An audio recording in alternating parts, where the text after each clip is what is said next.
now, rocking with the best broadband radio, The Voice 1704444. Welcome, my brothers and sisters, to the Richard James Show on 17104, The Voice.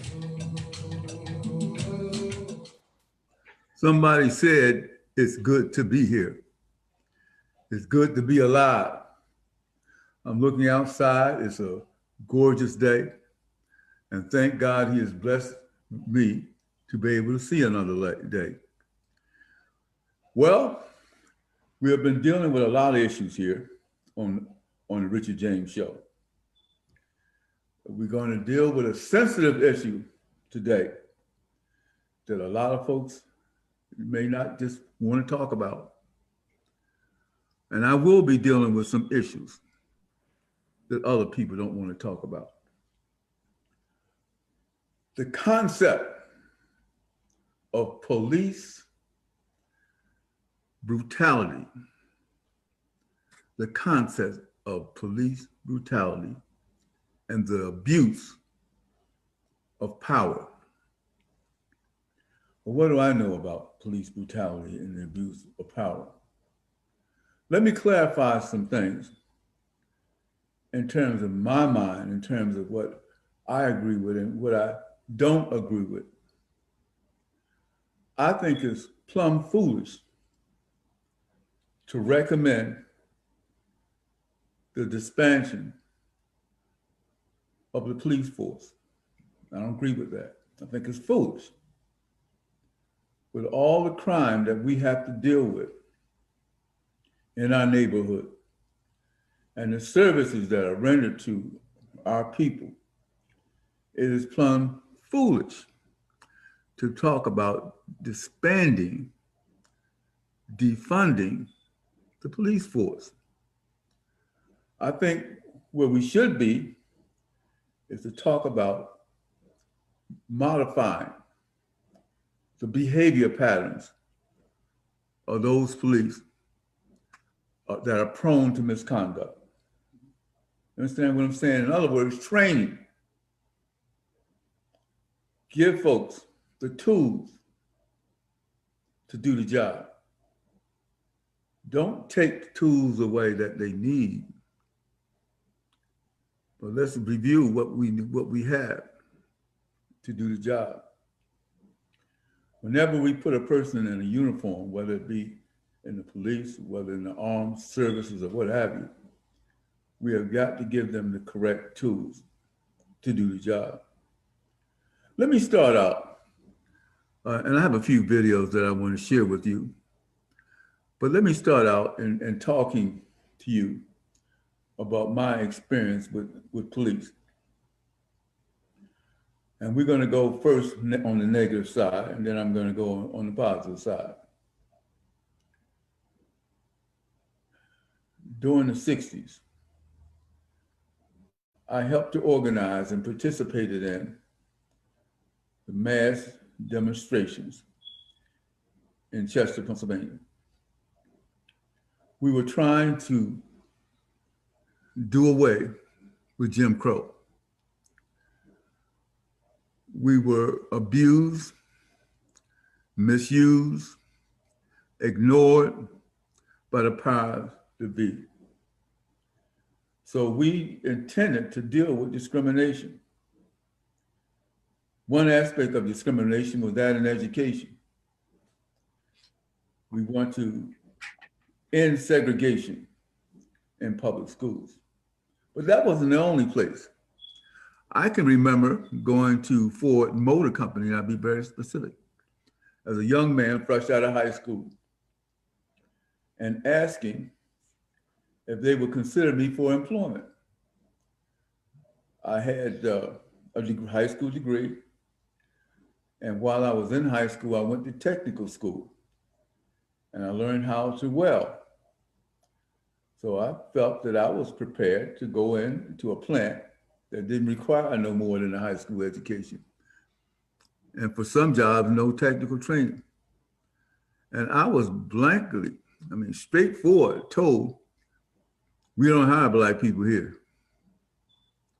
So we don't hire your kind here. No, we don't have nothing for you.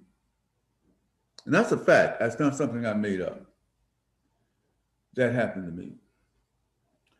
And this was a way of life in my hometown in which the demographics were changing. Discrimination was wide. Some of our parents were able to acquire jobs, generally lower level positions, labor positions in industries. In some industries would hire maybe one or two. I had an uncle who was a engineer, graduated from Florida A&M. He was able to get a decent job at an oil refinery. But how many people were able to do that? And even when they needed employees, they would not do it. So we organized a movement. I joined an organization called the NAACP Youth Council under the capable leadership of Alfreda Charlton Reed. And we organized protests. And as a result of that protest, we marched. Now, we had a sit-in at 7th and Edgemont Avenue in downtown Chester, in the middle of the street. And the police came and just began to brutally beat us with nightsticks and what have you. I was beaten. I was beaten brutally. Suffered a fractured skull, a bruised skull. I'm not sure what it was. I know I had headaches for the next 30 years. But, and then we were jailed, placed in prison. But they could have moved us and placed us in paddy wagons and forced us to get in without brutally beating us. It was a horrible experience. That was my first truly horrible experience with police brutality. But it wasn't the last. The first, but not the last.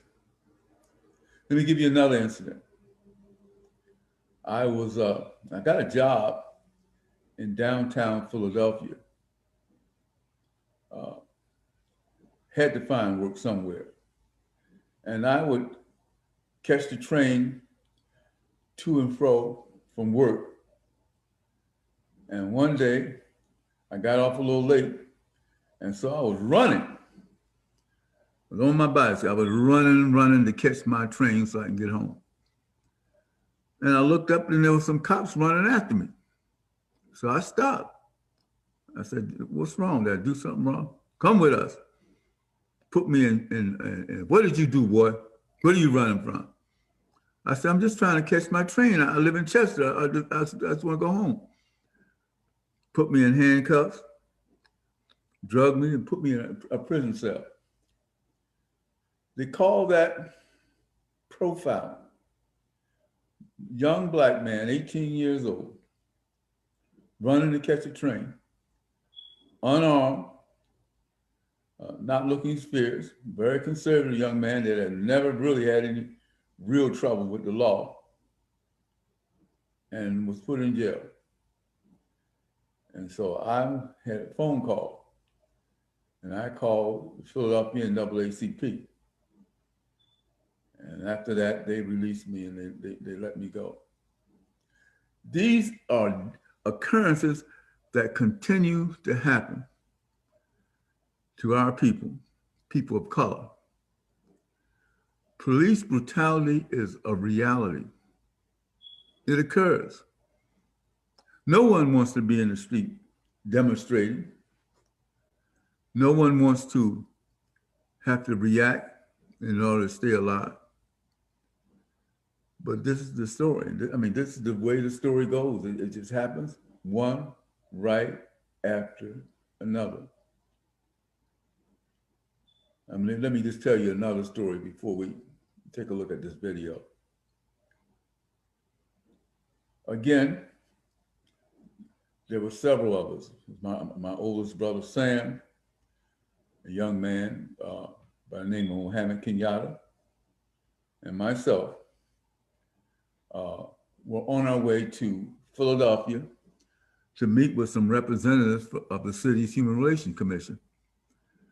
We worked very closely with the commission. They supported the things that we were trying to do in Chester, and we supported them. As a matter of fact, I hosted a documentary for the City Human Relations Commission on youth unemployment. And we were interacting with them and laying the groundwork for that project. Well, we're on the freeway and police come up behind us, lots of police, pull us over. So we stop and they forced us out of the car, handcuffed us, and put us in a paddy wagon. And we could hear them talking. We're gonna beat them. We're gonna stop and we're gonna wear these boys out, because they would call us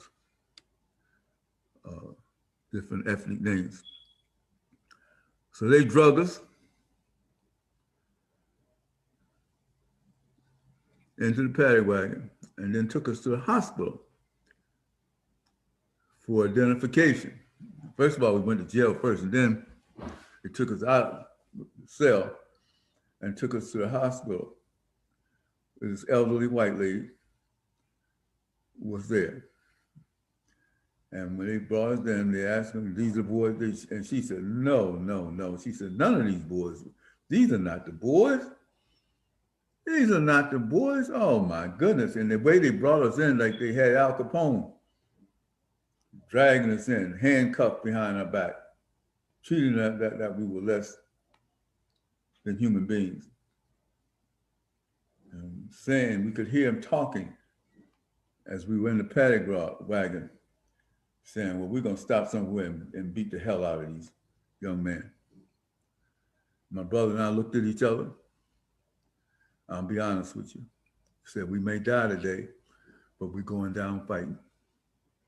You don't mess with her, James. Not unless you really want to get hurt. And if you got to kill them, you just have to do that. And so we had in the back of our minds, if these people make a move on us, we're going to do everything we can to survive. Fortunately, well, then they took us back and we spent several more hours in the lockup, and then they released us. They had to. She had already told them we were not the individuals that had committed the crime. And instead of releasing us right away, they let us stew in jail, because we had committed a crime according to them, and that was a crime of being Black in white America. That was our only crime. We had no guns. We had no history. We were not the kind of young men that would get in constant trouble with the law. I had never gotten in trouble with the law as a kid. And that was a blessing. That's simply because of my father and my mother's teaching. We did not get in trouble with the law. There was no record of arrest, no record of abusing other individuals' property. As a matter of fact, my father, part-time job, and he looked for all kinds of work to take care of his family, was a store detective. And he constantly would do that kind of work. As a matter of fact, one of the last jobs that he had before he passed was that security for his church. My father's motto used to be similar to the Panthers: arm yourself or you harm yourself. He had a collection of rifles and guns and things like that. But he wasn't an abuser. He just said, get yourself a weapon and learn how to handle it. And never reach for your weapon out of anger, that kind of thing. And we never did that. We never got in problems. I never fired my gun when I was adult at any individual. Believed very, very heavily in nonviolent resistance. Believe in peace and love. But there's an organization back in the 60s called the Deacons for Defense and Justice. And the deacons were nonviolent people, but they preserved the right of self-protection. And you just didn't come into their homes and their neighborhoods shooting it up and killing folks. You just didn't do that, or you pay the price. The law provides you the right of self-protection. And this day, we've got to teach our young people how to react and how not to react to police brutality. And first of all, and after saying all this, I must say that police are people too. And I say that to the young people. Yes, Black lives matter. All lives matter. But understand that you must be a gentleman or a gentlewoman and handle yourself in a very positive kind of way to help to avoid. In many cases, that will be enough. Some situations, you'll get an evil person who wants to do harm and wants to do wrong, and it won't work at all. But let me say this again. Police are people too. And that comes to the positive phase. Some of my closest friends were police officers, African-American police officers. One such friend was a name by the name of Ron Sharp. Ron Sharp was the first African-American who was appointed as a police commissioner in the continental United States. You hear what I'm saying? He was the first appointed police commissioner in the United States. Let me give you the background to that. Ron, when he retired, had spent 35 years with the Pennsylvania State Police. Ron, along with a group of African Americans, filed suit against the state police prior to him getting that appointment when he was an officer. They filed suit in the court, and they won because the suit indicated, one, that we were not hiring enough people of color. We were not hiring enough women on our police force. So the courts put together a consent decree, which means that the state police had to bring in so many people of color, so many women, into the academy and train them to be police officers. Some of that group of folks that were involved in this was a Major Ben Brooks.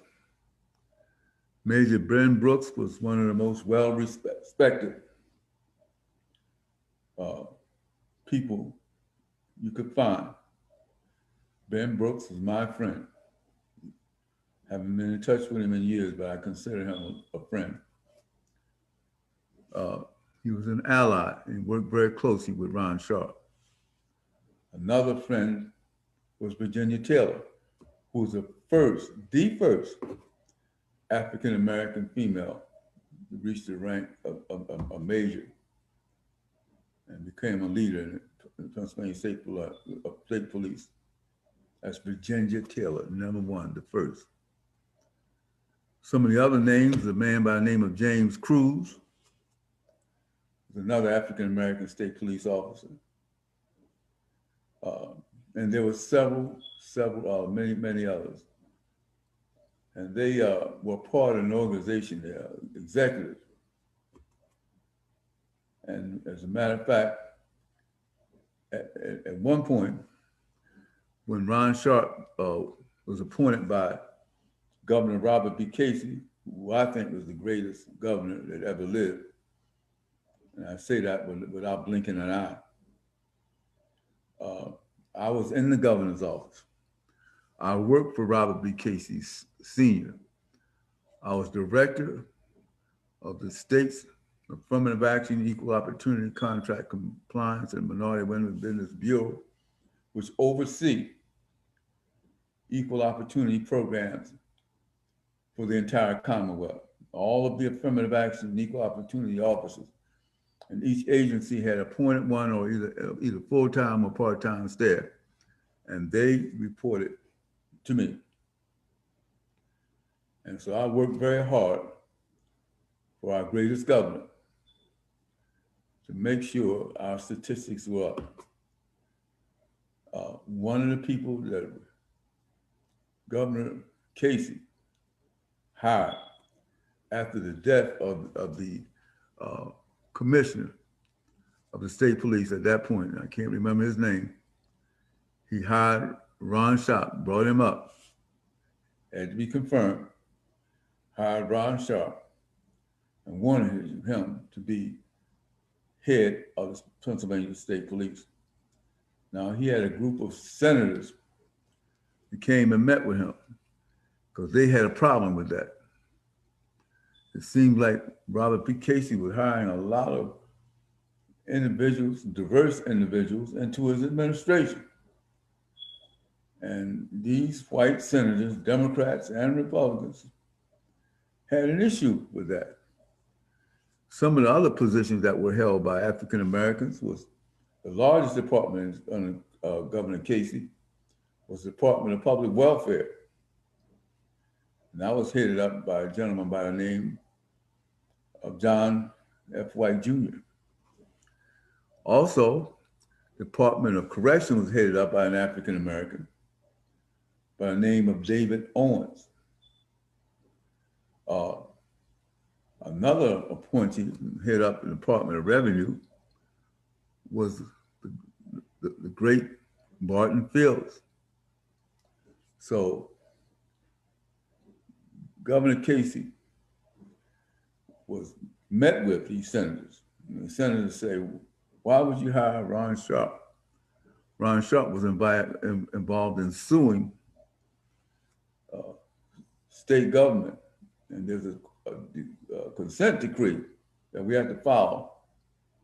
And now we're going to make him commissioner of the Pennsylvania State Police, an African-American commissioner. And so Casey looked at him and said, oh, he's African-American? Really? When I look at his resume, I saw with 30 years of experience in the police office, I saw commendations, awards, and I see that he has one of the best records of any police officer that we know of. And some of the other names that I consider, nobody compared to Ron Sharp. And you tell me he's African-American? Really? Well, I really don't think that makes a difference. So he hired Ron Sharp to do this. Now, Ron Sharp and some of these other African Americans made sure that our police officers during that particular area got the training that they need in order to do their jobs. They didn't always have the training. Because I can remember when state police came into Chester and were very brutal along with the local police and making life very, very, very, very difficult for us. I can remember that very distinctly. So what I'm saying is that we have to look at the quality of the individual. Not everybody is a bigot. Not everybody believes in equal opportunity. But everybody needs to be reviewed. Everybody needs to have access to the appropriate training in order to do their jobs. And if you're a bigot, you don't need to be in that job. If you have a serious problem and treating any segment of the population that is paying your salary, state police, local police, their salaries come out of our tax collection process. So you've got to make sure you give psychological testing, because some people sick from the very beginning. Then you need to weed those folks out before you give them a gun and a baton. You need to make sure that you don't hire those folks and put them on the police force. And these are some of the things that Ron Sharp, as a leader, institutionalized within the state police during his period, his reign. And Ben Brooks took over the equal opportunity issues in the state police, overseeing what's happening with that consent decree to make sure that the state police was shall we say, responding positively and doing what the things that it was supposed to do. Ben Brooks handled that kind of thing. Great human being, technical sound, love all people. And that's another issue. We're not talking about bringing police in and training them in how to treat African Americans the way they should be treated. We're talking about how to treat people, whether they be African Americans, Asians, whites, because you have some individuals, whites that are in poverty, that also have problems in being able to relate to the police. And one individual problem is that when they see a black face, they think they see an issue. They think they see a problem. We're going to look at a video right now that speaks to the issue of profiling. African Americans prone to profiling.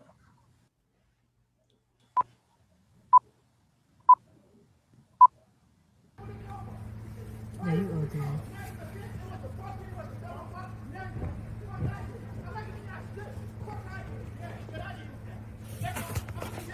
Are they popping his shit off?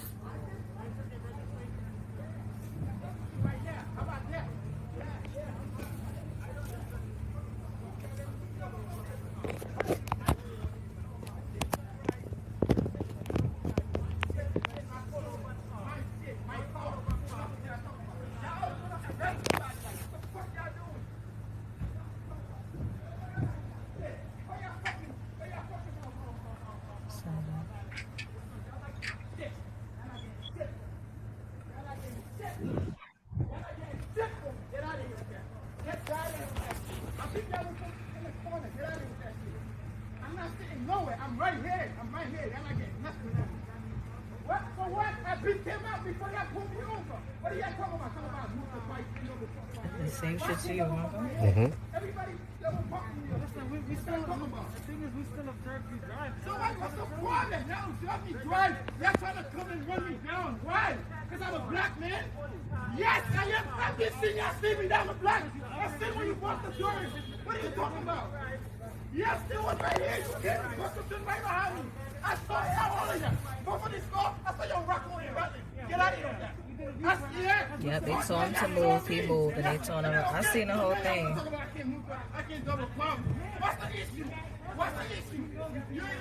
He ain't do nothing. Nothing wrong. He ain't do nothing wrong.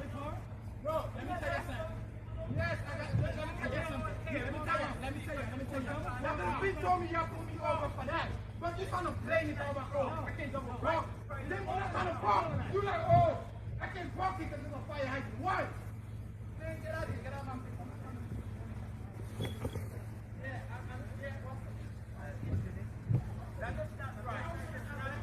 It's not right. What they doing is not right.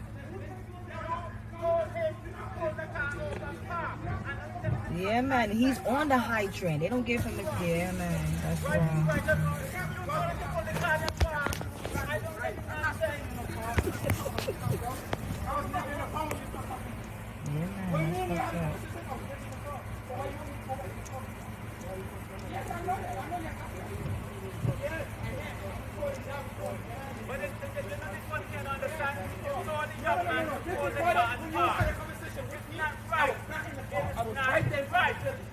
I was never in the car. So what are you talking about? Exactly. I was never in the car when you had a conversation. Exactly. So get out of here with that. All of that. Listen, I can move the car. It doesn't matter. What you're trying to do don't make no sense. Exactly. All right? It makes no sense. It makes no sense. It doesn't make no sense. Get out of here. That title's under my name. You have to do whatever right now. Get out of here with all of that. Yes, get out of here with all of that. This is fucking bad. What you talking about? You are not to him. I told him, pull the car and park. He's parking everywhere. That is not right.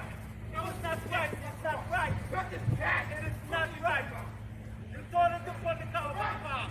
Because it's wrong. And then you get in the car. It's wrong. It is wrong. It is wrong. Why you asking if it's my car? All right, and I answered you already. Yes, it's my car. Yes, what do you want? Why do you want my driver license? Why do? Exactly. Why? Why? Damn. Over here. That's it. Sure. That's true. He did park. He did park, and I watched him.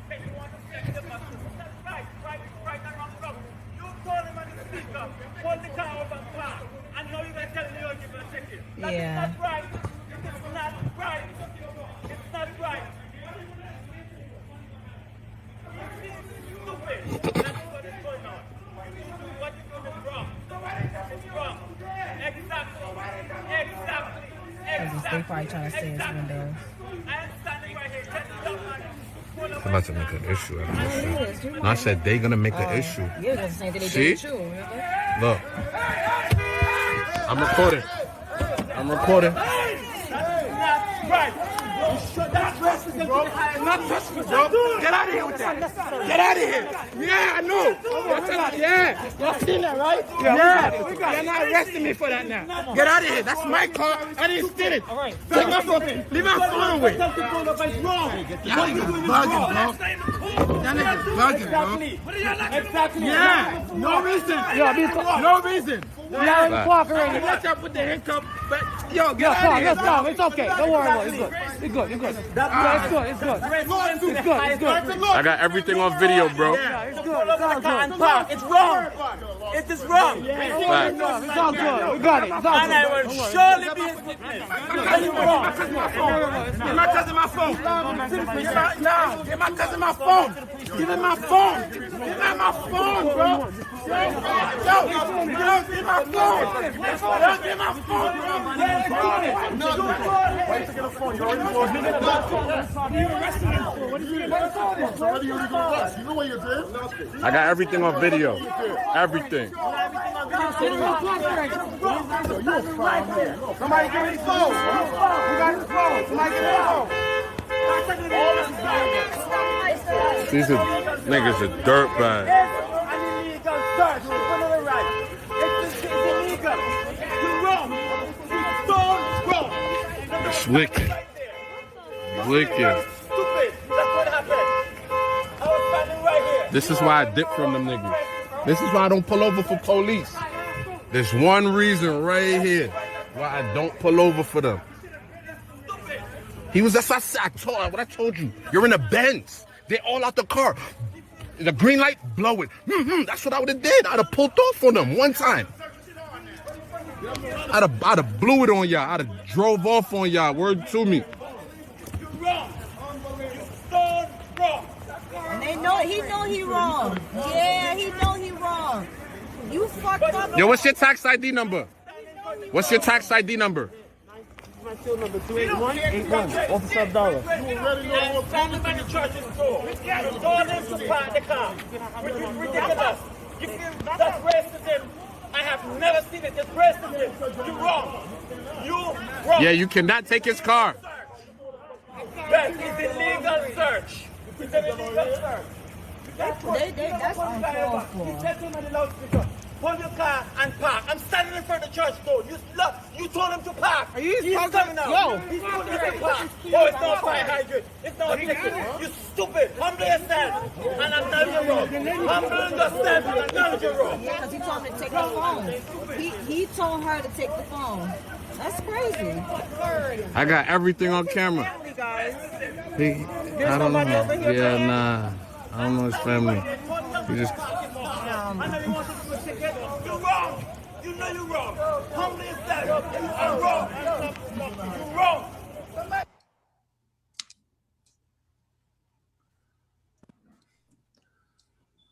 This is something that happens over and over and over and over again.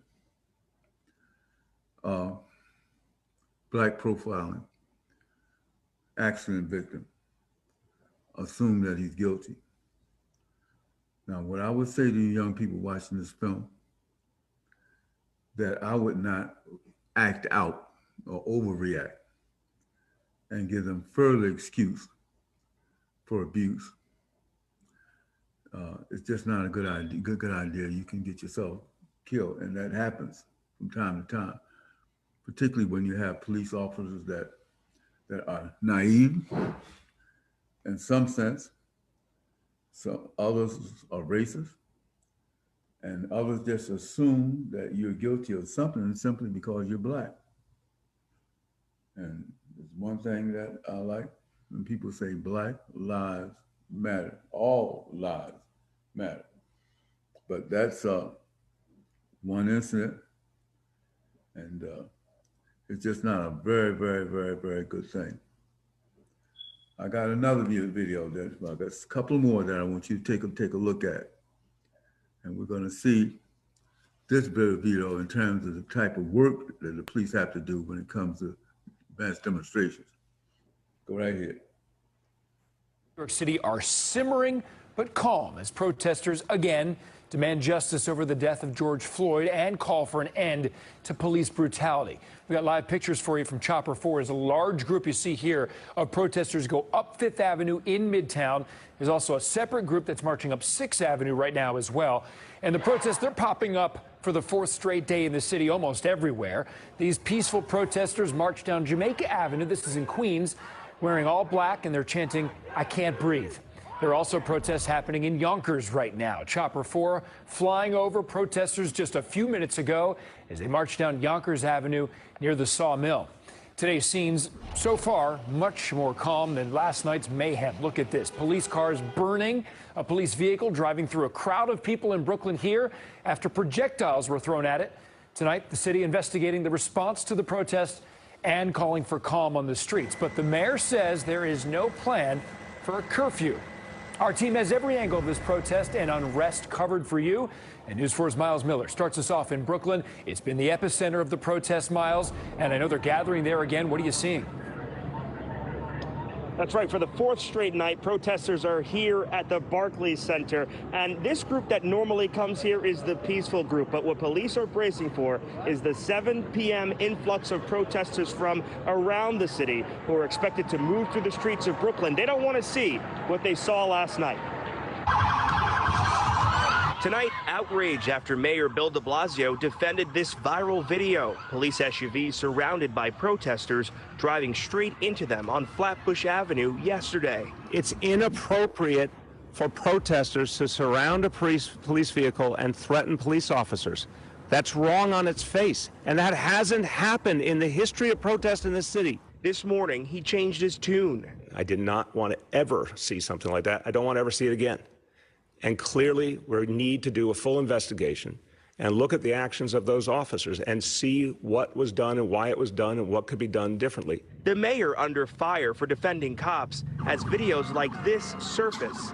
showing a protester's mask being pulled down by an officer who pepper sprayed him. The mayor's appointed a team to conduct an independent review.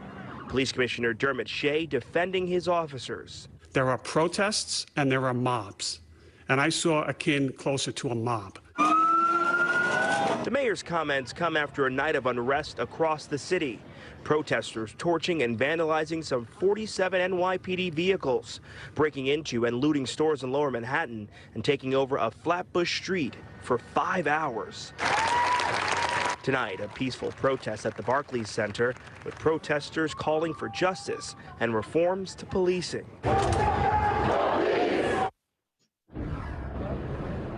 And police here at the Barclays Center getting ready for that 7 p.m. march through the streets of Brooklyn.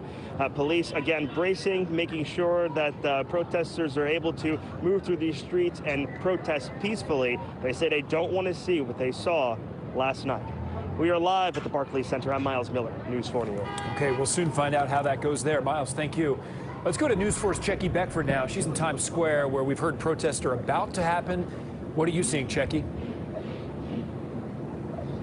Hey, Adam, we had heard that there was supposed to be a protest starting at around 5, though we haven't seen anything fully organized until we saw those protesters marching up 5th and 6th Avenues. Take a look at video shot by Chopper 4 just a short while ago. As you mentioned, large groups of protesters. They seem to be two separate groups that were marching up 5th Avenue or at about 42nd Street, and again, another group at 6th Avenue.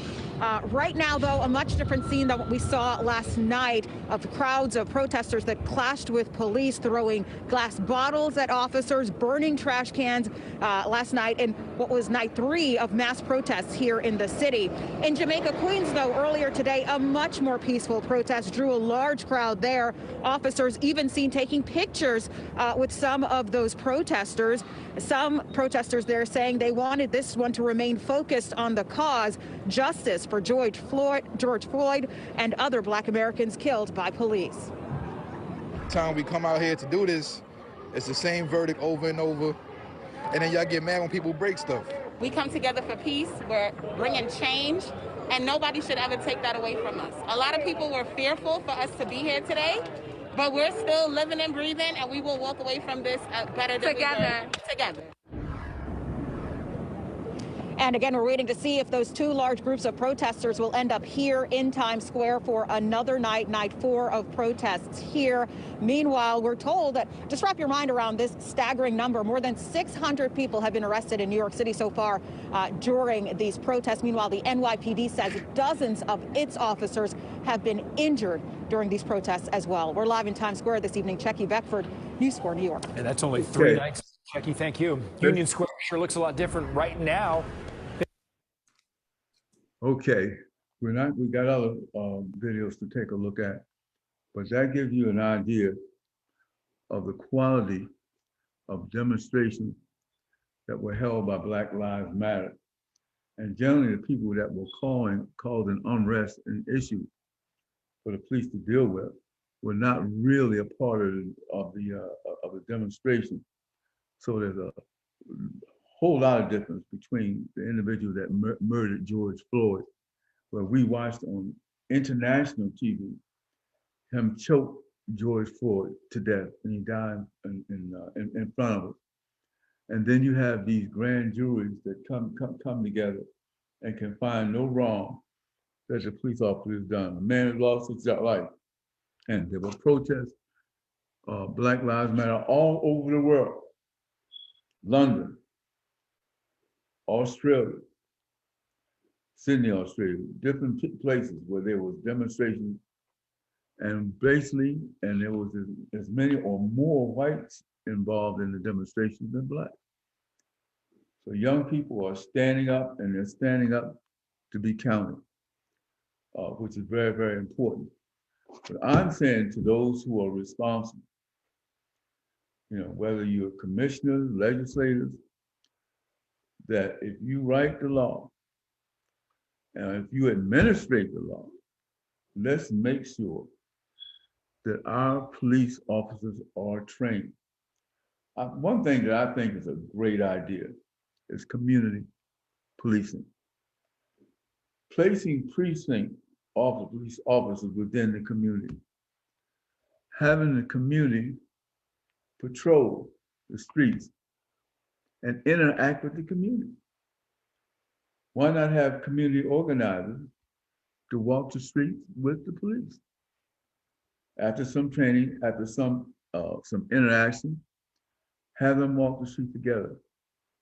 It's always much better when you know each other than when you don't know each other. Not all police officers are demons. Not all of them are racist. There are individuals sometimes, which I think is also a good thing, that come from the community and decide to go into police work and continue that relationship with the community that they came from. I think it's more difficult when you hire police officers from alien communities, whether it be in Perry County or some other location, and you set them down in a neighborhood where first they're scared to death, and even when they're not, they're on the offense rather than the defense, then you make it very difficult for that adjustment to take place. But we have found that where community policing is taking place, that the relationships are improved. Now, you do have criminal activity that exists. So to talk foolishly about defunding the police is foolish. You have drugs running rapidly. Sometimes you have organized crime. You don't want people to get away with breaking the law. But what we want to do is deal with some of the basic problems. What are the issues in a poor community? Unemployment, housing. We have to make sure that we take care of those issues that relate to the people in that individual community. We need to connect with the clergy. One of the most important individuals in the Black community is the pastor of the local churches.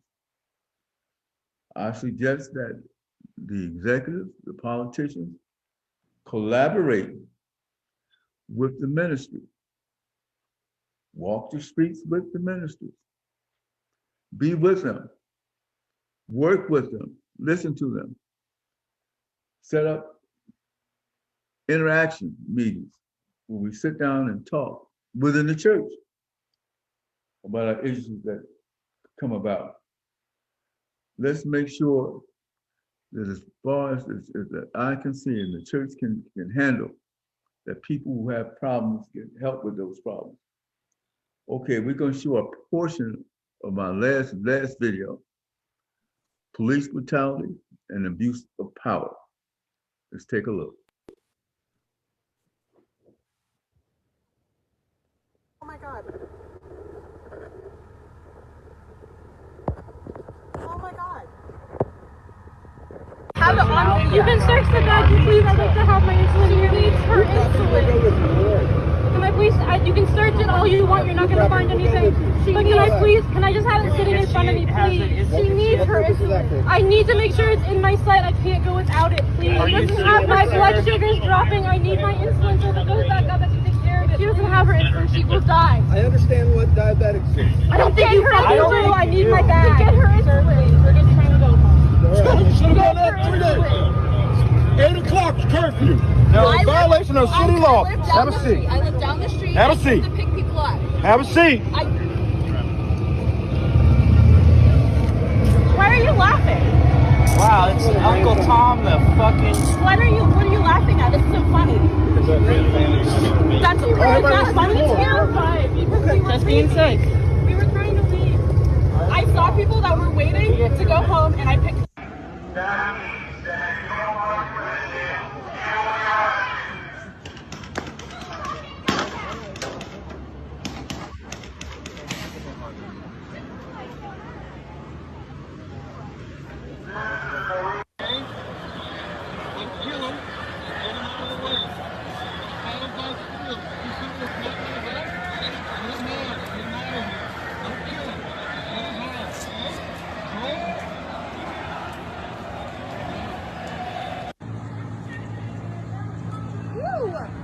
Yep, got that. Got it. We got that on camera, asshole. Got it. Asshole. Hey. Hey, we see you.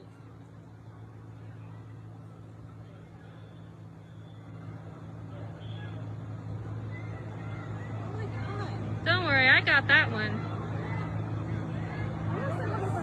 Yep, still doing it.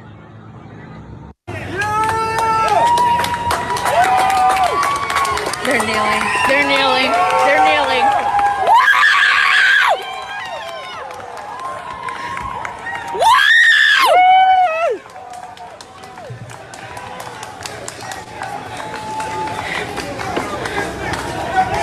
They've already done it. There's like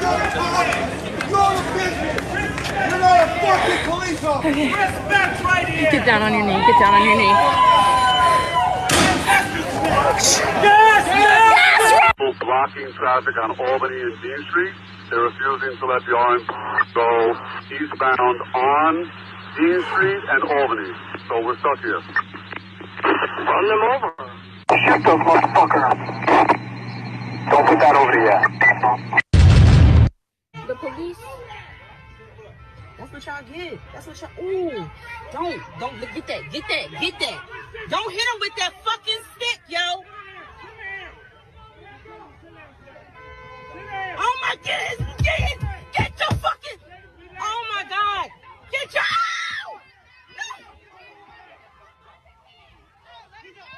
No! Please stop. Stop. Stop. What the? Back up.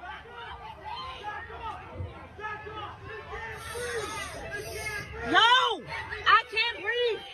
Can't breathe.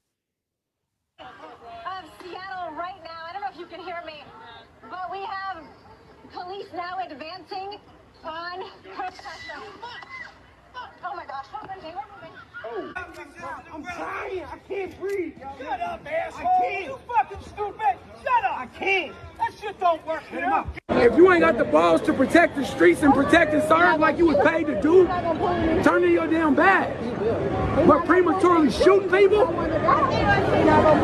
prematurely using excessive force, your scary ass on somewhere.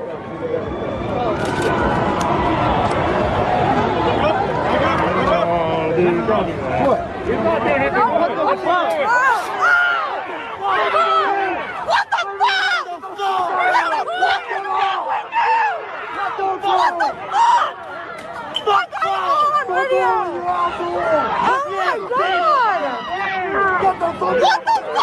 What the fuck? He has the First Amendment right to speak his mind. Push up. Grab him. Grab him. They're both fast. Shut up.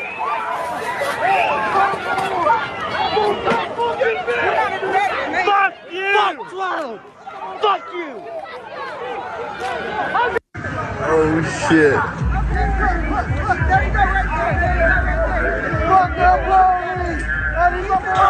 Whoa! Fuck y'all!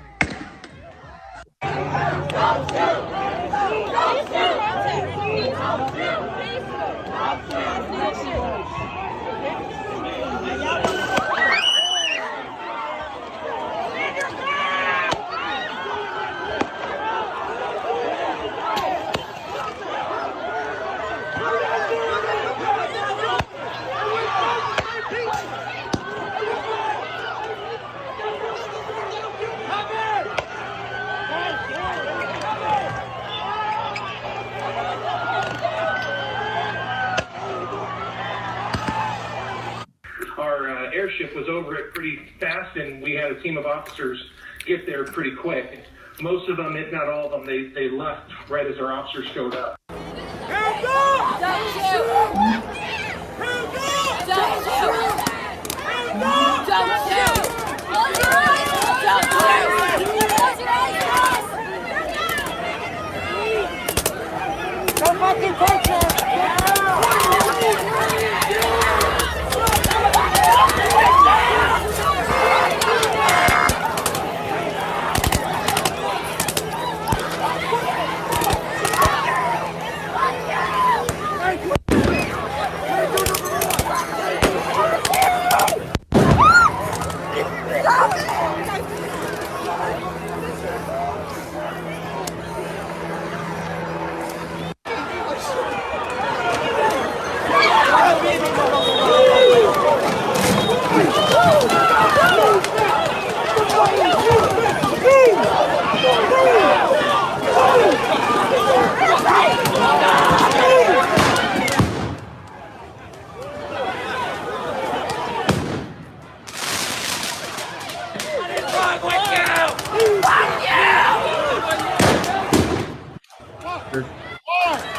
just happened? I think that's enough. I want to apologize to the people of faith. We caught some of that vile language and profanity that's being spouted out. I don't think using that kind of language does anybody any good. I'm really opposed to the use of that. I'm not opposed to protests that are well organized and handled in a very positive kind of way. Now remember, this was caused by a police officer on, shall we say, in plain view, in plain sight, murdering, killing George Floyd, and really not having to pay for it. Protests took place in different parts of the world, all over the world, California, London, Sydney, Australia, everywhere. It was such an abuse of power, and it was murder. It was criminal. And we have a justice system that is gauged towards supporting the police no matter what they do, whether it's murder or killing or abuse of power, and they're not helping. They should be, the criminal justice system, as well as the police, be involved in town halls and meetings within the community to establish that relationship, to establish some communication, and to make sure that we bind the community with the police and with the established authority. It's hard to train a young black man in how to act when you disrespecting him and not treating him as if he's a human being. You have got to treat our young people as human beings. And young people, carry yourself with dignity and pride. We need to use the system to come back. Legislature is one thing. Most of these city councils have community meetings, and where you can go and raise your protest, raise your voice to let them know that you will not stand for that. And we have an electoral process where if these individual politicians do not respond to our needs, then get rid of them in a legal way. In other words, vote them out of office. Vote for people who will represent you and do the right thing. It's kind of hard watching this kind of stuff. And I know you're saying, wow, they get a little rough on the Richard James Show. No, we just tell it like it is, man. We tell it like it is. And we got a Democratic administration. We had a right-wing insurrectionist Republican administration that was voted out of office. We have a chance now to get some things done, and we need to apply the pressure to our own. We're blessed to have Joe Biden, in spite of the fact that the problems that he's had in the past, has been pro-people. We're blessed to have Kamala Harris, a former prosecutor, a former district attorney, who loves people and who loves us. And it's all about love. So since these people are in the system, let's make sure we put more positive people in Congress, more positive people on local city councils, commissioners. Remember, most politics is local. It's not pie in the sky or later when you die. You've got to do it now, and you've got to be the guy to turn things around. And let's take over the system and make sure that everybody, white, black, Asian, are treated fairly, and that equal opportunity is a reality. Now, this is the Richard James Show. Again, I mentioned to you every week that we have a business called African Paradise. Go on Facebook and look at my website, show you some of the things that I sell. I really, really need your support in order to stay in business and get it right. And you're not going to find a better price. Where are you going to find original oil paintings for less than $100? Original oil paintings. We got African clothing. Come see us. We're at 35 South 8th Street in the city of Lebanon. And I want to say this in closing, much love to you and much love to everyone. And thank you again for tuning in. Take care, my friends, until I see you next time. In the words of the late Toby Young, you are my neighbor and you are my friend. And I love you to death. Take care. Bye-bye.